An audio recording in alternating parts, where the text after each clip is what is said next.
Selamat pagi Bapak Ibu sekalian, selamat bertemu kembali dalam sarapan rohani pagi Kristiani, Gereja Kristen Abian Base, Kamis 19 November 2020. Bapak Ibu kekasih Tuhan, sebelum kita akan memulai kegiatan kita akan mendengarkan firman Tuhan yang diambil dari Mazmur 34 ayat yang ke-9.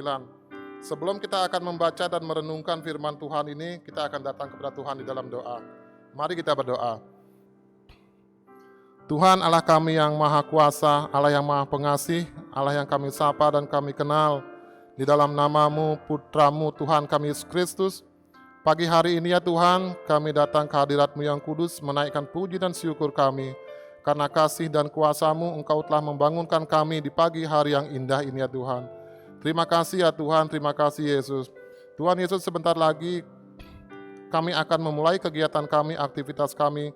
Tetapi sebelum kami memulainya Tuhan, Engkau kiranya menyertai kami, memberkati kami dalam setiap langkah kami ya Tuhan. Dan izinkanlah kami untuk senantiasa hanya mendengar firman-Mu ya Tuhan.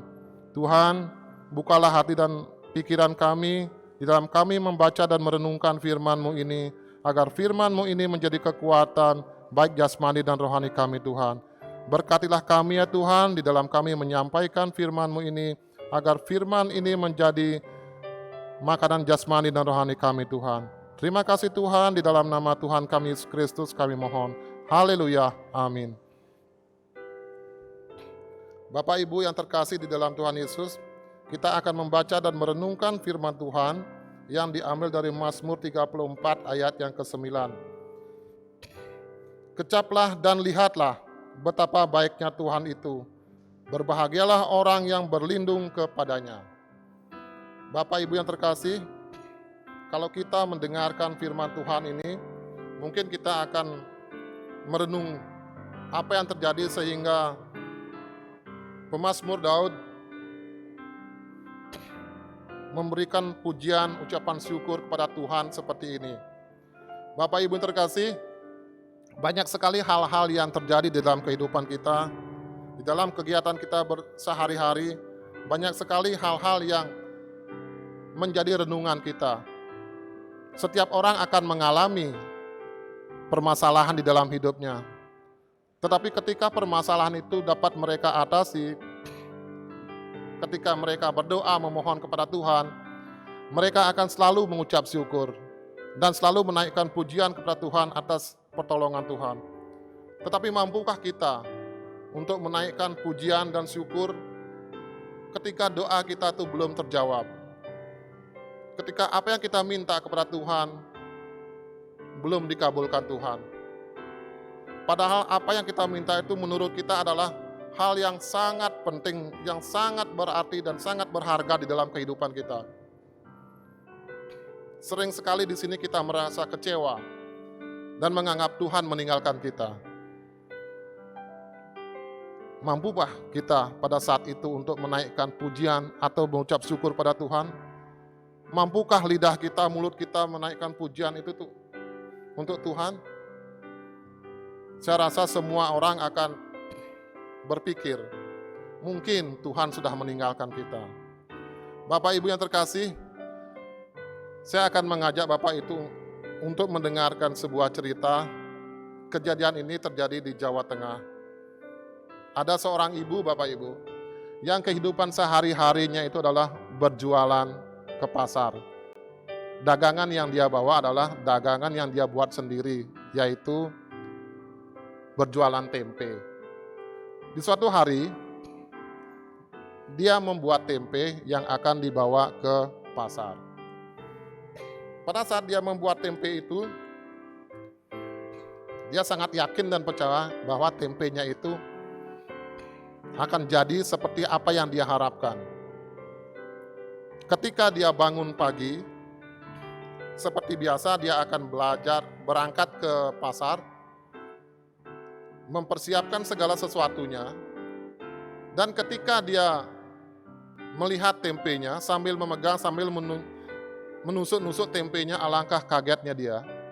Karena tempenya pada saat itu tuh masih mentah, alias kedelai yang dia buat itu belum menjadi tempe. Dia berpikir, kenapa tempe saya ini belum jadi, padahal semuanya sudah sesuai dengan perlakuannya untuk membuat proses itu, semua sudah berjalan sesuai dengan apa adanya untuk menjadi tempe. Tetapi kenyataannya itu tidak seperti yang dia harapkan. Tetapi dia yakin dan percaya karena dia adalah seorang hamba Tuhan yang sangat setia. Dia berdoa kepada Tuhan, dia minta kepada Tuhan, Tuhan, tolonglah Engkau rubah kedelai ini menjadi tempe, karena kami sebentar lagi akan berangkat ke pasar. Setelah dia selesai berdoa, dia mempersiapkan persiapannya yang akan dia bawa ke pasar. Sambil dia menunjuk-nunjuk tempenya lagi, menekan-nekan tempenya, dia pun tahu bahwa tempenya itu, kedelainya itu belum berubah menjadi tempe. Dia berpikir, oh mungkin suara saya kecil, kurang keras, sehingga Tuhan tidak mendengar doa saya. Kembali lagi dia berdoa, Tuhan, aku tahu Engkau adalah Allah kami yang maha kuasa, yang sanggup melakukan segala sesuatu apapun itu. Dan dia berdoa seperti itu. Di dalam hatinya dia yakin dan percaya bahwa kedelai itu akan berubah menjadi tempe. Dia tidak membuka tempenya itu, dia berjalan ke pasar. Sembari dia berjalan, di dalam perjalanan selalu dia memuji nama Tuhan sambil bernyanyi. Sesampai di pasar, apa yang terjadi Bapak Ibu? Dia menurunkan tempenya, mempersiapkan lapak dagangannya.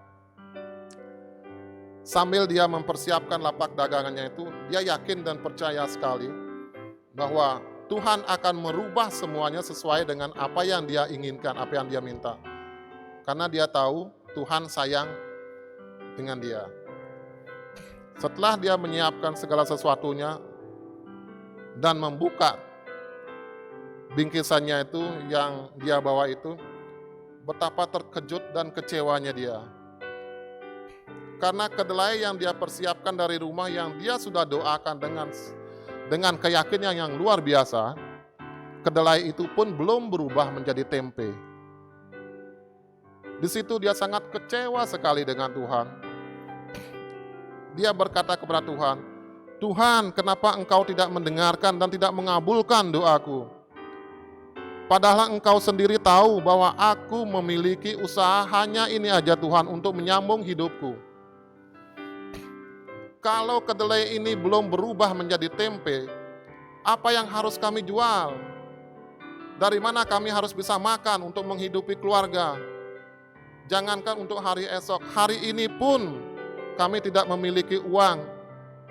Kalau kami tidak bisa membawa uang pulang, berarti untuk hari ini kami tidak akan makan. Bapak Ibu yang dikasihi Tuhan, sering sekali kita mengalami hal-hal seperti ini Bapak Ibu. Di saat kita merasa tertekan, di saat doa-doa kita belum dikabulkan Tuhan, yang kita salahkan itu adalah Tuhan. Kita sering sekali mengatakan bahwa Tuhan tidak sayang kepada kita. Tuhan tidak peduli kepada kita. Tetapi apa yang terjadi Bapak Ibu? Di dalam kekecewaannya itu dia melihat teman-teman yang di sampingnya, dagangannya hampir habis. Dengan rasa sedih, dengan rasa kecewa, dia membungkus kembali barang dagangannya itu. Sambil menunduk lesu, dia akan pulang. Sembari dia membungkus dagangannya itu, ada ibu-ibu yang menyapanya. Ibu, saya mau bertanya, di manakah di sini ada orang yang menjual tempe? Ibu ini hanya tertunduk diam saja, tidak berani menjawab, karena tempenya yang dia bawa itu belum berubah, masih tempe setengah jadi, belum matang. Tetapi ibu yang datang ini kembali bertanya, Ibu, saya mencari tempe yang belum jadi. Betapa terkejutnya ibu penjual tempe ini. antara percaya dan tidak. Dia kembali lagi berdoa kepada Tuhan. Tuhan tolong, untuk kali ini kami mohon, jangan rubah kedelai saya ini menjadi tempe, karena sekarang ada pembeli yang datang. Kalau dirubah saya tidak dapat jualan lagi Tuhan, tolong Tuhan.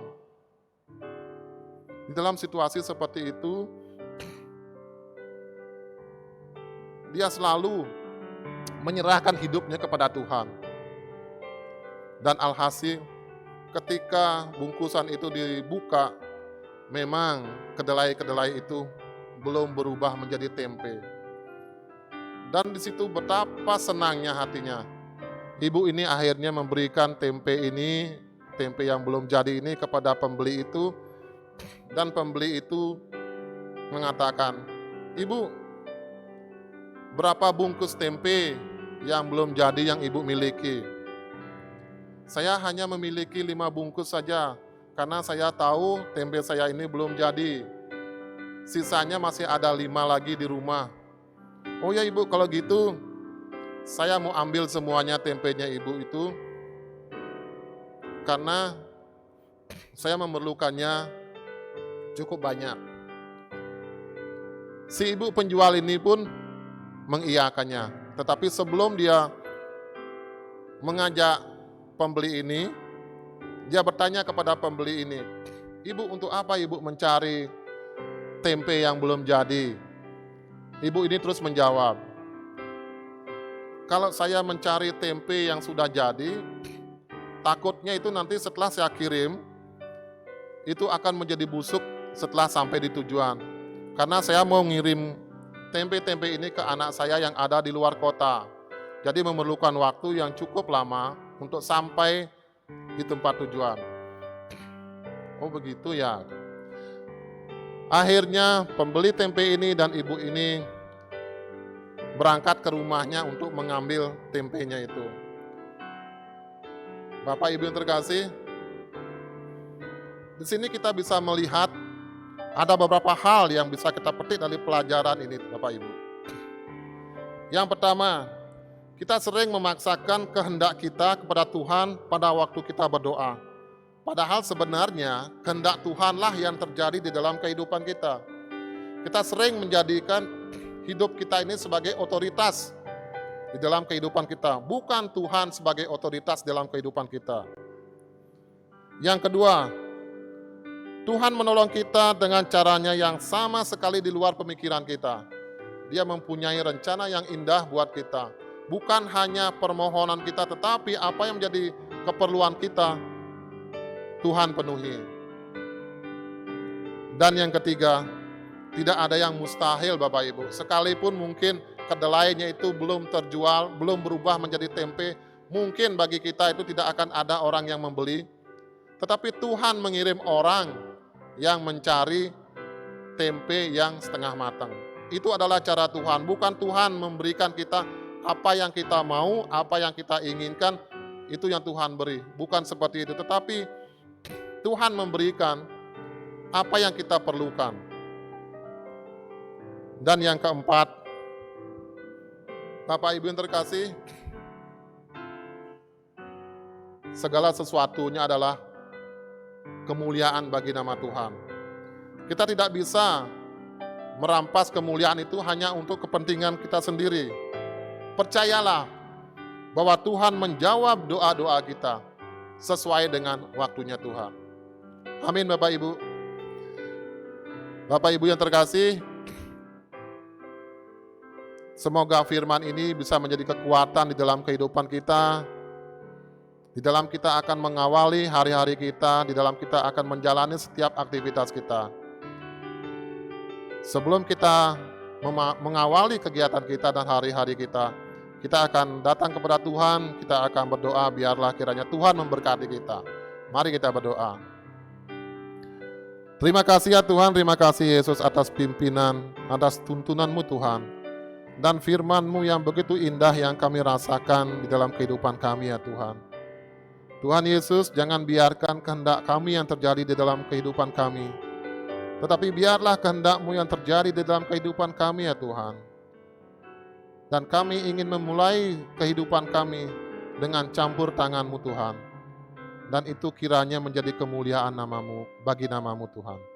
Terima kasih ya Tuhan Yesus, di dalam namamu kami mohon. Haleluya. Amin. Terima kasih Bapak Ibu, selamat beraktivitas. Tuhan Yesus memberkati. Shalom.